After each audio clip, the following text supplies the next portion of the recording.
Okay, today I have a history lesson for you about the history of hand washing and how it's probably not what you think it has been. The history of it, a brief history of it, the man who basically today is considered the grandfather of hand washing, how he was shamed, even fired for suggesting that doctors should wash their hands, and how it wasn't until even the 1980s that there was a foodborne illness outbreak in the United States that the CDC finally made a point of promoting hand washing, and it started to become more widely accepted in all medical establishments as a standard. And what I'm calling this piece is How Your Mind Makes You a Slave. You are your own worst enemy. And I'm using hand washing as a historical example of showing you how backwards humans actually can be, how they can justify their own dogma, how they can ignore fact, ignore reason, ignore critical thinking if it's inconvenient, and how this is a rampant sickness of the mind that comes easily to our species. These mind viruses and these bad ideas that take hold and that the media now perpetuates and promulgates and latches onto and uses for agenda, that politicians do the same thing, that people then social justice warriors and people virtue signal, and otherwise we have an entire machine based on false narratives, bad science, cherry-picked data, lack of common sense, lack of critical thinking, and it's all rooted in the faulty human mind. That's why I'm about personal responsibility, extreme ownership, self-reliance, and thinking for yourself and not being a sheep, not being a mind slave. And today's example is a perfect example of how all of these things come so naturally to our species, and how that every step of the way we think we're the smartest we've ever been just because we're further along the time scale. If we actually consider what it'll be like in 100 years and how the humans of 2100 will look back on the 2020s and will look at us as probably primitive cavemen. Yet today we think we're so civilized and we know so much. So up into the mid-1900s, hand washing and medical care was basically non-existent. The man who first issued the warning was ignored, shamed, and eventually fired. His name was Ignaz Semmelweis, and I might be saying that wrong, a Hungarian doctor working in Vienna. He noticed a disparity in deaths between two maternity wards in the hospital. So he collected data from each ward. One was staffed by male doctors and medical students. The other was staffed by midwives. And he found that the male staffed ward had a 5 times higher death rate for women that had just given birth from something known as puerperal fever. In the male staffed maternity ward, the deaths were 5 times higher. So he theorized that maybe the dead bodies have something to do with it. They didn't understand germs at this time. They didn't understand that, going to handle a dead body, not washing your hands, and then going to deliver babies is probably not a good idea. We're talking literally mid-1800s. And then even when he did this test, he did a test where he offered chlorine washing station, and he forced the male ward to use it for a period of time as an experiment. And so they go along, whatever. The deaths plummeted overnight, instantly, in real time. He did an experiment, he got actual data, and he proved beyond a reasonable doubt that by washing your hands, you could reduce deaths. He didn't know why that was. They didn't understand germs at this point. It wasn't until Louis Pasteur came around with the theory of pasteurization, germ theory, and all those things that it was like pretty much understood that this is why this happens and this is why hand washing can help. So what happened in the hospital is, did they adopt the hand washing? No. In fact, because he wasn't very tactful and he didn't really try to convince them, he kind of berated and said, look at my data, etc. He probably went about it the wrong way, but they ignored him, they shamed him, and then eventually they fired him. The doctors didn't want to admit they would have something to do with this. They don't like the idea that, well, it's my hands, I handled a cadaver, and these women are dying basically because of me. That was too much for their ego to handle. And so they used a lot of bias, confirmation bias, etc., called him a phony, a loon, crazy, whatever. And then they went right back to their standard practices, and the deaths went right back to the 5 times higher than the female ward, as they were. And they just went on with their lives like nothing happened. That crazy guy, he's crazy, whatever. Humans do this like masters. We are really good at lying to ourselves. We are really good at ignoring facts and data. And that's why I'm so compelled to talk about these ideas now as the world becomes more polarized and really just more crazy.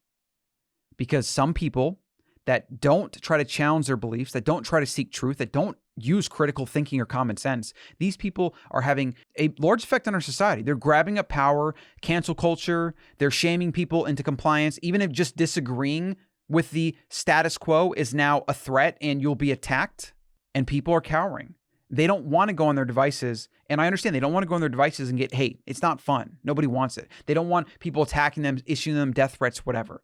This stuff happens. There's a lot of really crazy people out there, and the internet has given voice to crazy people, and it even accents craziness. The internet just tends to lead you down crazy rabbit holes where you're stuck in it and you don't even realize you're stuck in it. That's why I've had to speak up because it's gotten to the point where it's so crazy at this point that I just feel it's my duty. It's my humanic duty. Humanic? I don't even know if that's a word, but it's my human duty to do something about this. I really empathize for the rest of society because a lot of people don't have the resources and the ability to maybe leave the country and do these kind of crazy things, so that if stuff really hits the fan, they're kind of stuck here.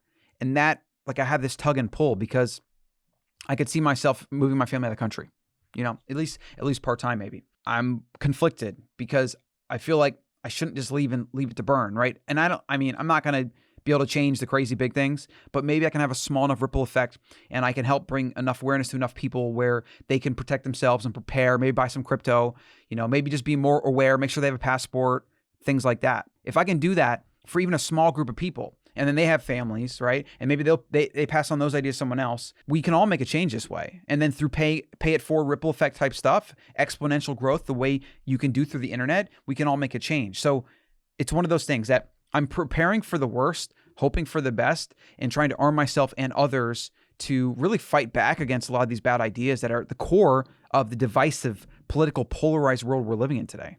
And so this piece, I'll put below wherever this video is, but it just shows you the ego and the stupidity of humans and how every step of the way we think we know so much. We think we can just get a vaccine and we can just manipulate this virus to do this and we can just stay home and it's going to solve everything. We don't know a fraction of what we think we know. In fact, we don't even know that the majority of things we don't know, we're oblivious to those things. We don't even know how much we don't know. And we don't know a lot. The answer is question everything. Question everything. Socratic method. Find facts for yourself. Study history. Look at the dangers of burning books and banning movies and all those things and how that's basically step one to leading to communism or pure socialism or another freaking Holocaust or losing your rights and living in a police state or 1984 George Orwell's Manifesting Today. And people think that that won't happen, mostly because they can't really go there. It's like their own death. Most people know that they're going to die, but they tuck it away in a little corner and they don't ever think about it. And so instead, they distract themselves with media and entertainment and food and sex and all these things. And as a result, they live, as Thoreau said, Emerson said, lives of quiet desperation. The one thing that you could think about today and take away from this, and maybe think about more often, is in 2100, humans of 2100 are going to look back on humans of 2020, and they're going to laugh at us. They're going to talk about those primitive 2020. Basically, they'll probably be calling us cavemen. We'll be so primitive compared to what they're doing at the time. They'll probably look back at the pandemic. They'll look back at all these different movements. They'll look back at the waves of social media outrage and all these things. They'll look back at our probably broken political system and they'll laugh. They'll laugh. Maybe they'll feel a little bit of pity for us. And hopefully they will have solved these problems. Like, I don't know, right? I'm guessing. Whether or not we even have 2100 because we blow the world up before then is a big if at this point. The call to action is don't stick your head in the sand. Don't silence or be silenced because people are going to try to shame you into compliance. Don't cower in front of the mob or people online that want to comment and cherry pick and do these things. That is how we move one step forward towards revolution, civil war, race war, whatever it is, World War III even. The more we cower, the more we try to silence and censor, the more people latch onto bad ideas. And those bad ideas are not put through the ringer. They're not tested. They're not validated. They're not questioned. The more we do that, the more fragile our society becomes. Eventually, we'll have a society built on stilts, a glass house built on stilts. And the second any weather comes through or anybody throws a stone or anything comes through, it's going to crumble. So I do have hope. I am an optimist, but it requires more individuals taking action and standing up. It also requires, as a dual-prong approach, educating yourself. Learn about cryptocurrency. Learn about travel and international and places you could go, maybe safe countries, things like that. Maybe vacation there and have it as like a backup plan if you really start seeing stuff go awry and you want to maybe get out or whatever. Like, these are all things that they can be hobbies. Hopefully you'll never use these skills ever in your lifetime. But if you do, you will survive and you'll be glad you did. Buying some hard assets like gold, buying cryptocurrency because our banking system is a scam, basically. Not just buying consumer things because you want to impress people, because you want likes on social media, and then just otherwise ignoring the reality that the world we live in is very precarious and it can end like that. And the society we live in can end like that. And the democracy that we have today can end like that. Prepare yourself. arm yourself with knowledge, fight back against bad ideas. And then when things arise where you can make a difference, when you can educate somebody or help somebody or whatever, you'll be there and ready and willing. And that's how we're going to hopefully push back this wave of nonsense that is at this point taking over our country and crumbling it from the inside. Humans are dumb creatures. We lie to ourselves. In groups, it's known as the madness of groups. Books have been written about it. In groups, humans are even dumber. You can see it today. You can literally turn on the news and see it. And then finally, final note, politicians don't care about you or I. They care about the status quo. They care about getting reelected. They care about virtue signaling. They care about saying things people want to hear. And that's one of the reasons people don't like Trump, because he just isn't really a politician. He doesn't play that game anymore.